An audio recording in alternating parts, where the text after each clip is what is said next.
question is, do we have the pieces, and is it about assembling them differently, or is something missing? And when you say breakthrough in the development, it seems to say something's missing. I'm tempted to say nothing's missing.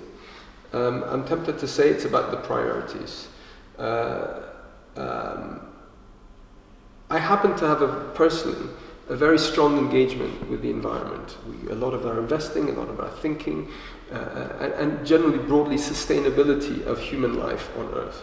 The environment is a core part of it. It affects, our ability to exist, because we're part of nature, despite what we've tried to do for a couple of centuries and detach ourselves from it. Our health, our access to food, to water, etc. So that would be my starting point.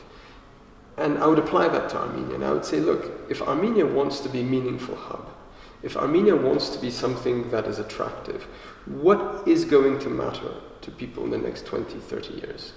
And I would venture to say it's clean water, clean food, a healthy habitat and a livable habitat, and energy. What today people talk about as a nature-based economy. If Armenia can guarantee those four things, and then come with that, of course, good healthcare, good education, all the things people have talked about, but you can get good education, good healthcare everywhere in the world. Or you cannot get everywhere in the world, and will increasingly not be able to get anywhere in the world, are those four things that I mentioned. So clean water, clean food, a clean habitat, and clean energy. So if Armenia can, and Armenia has all the tools to do that. It's a country the size of Belgium, with a quarter of the population of Belgium. So there's a habitat is not an issue. It needs to rebuild on what it had, because it destroyed a lot of it for various reasons, but it's feasible.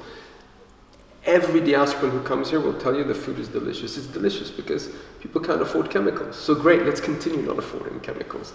And so on and so forth. So I think Armenia has everything it takes. It has the people, inside or outside, and I always speak of Armenia as a nation, not as a state. And those Armenians who think it's worthwhile will come and will act, and those who don't won't, which is fine. So the potential of Armenia is vast, and I think it's about organizing the pieces of the puzzle, and it's not so much about a breakthrough as a development. That's how I'd put it. I don't think it's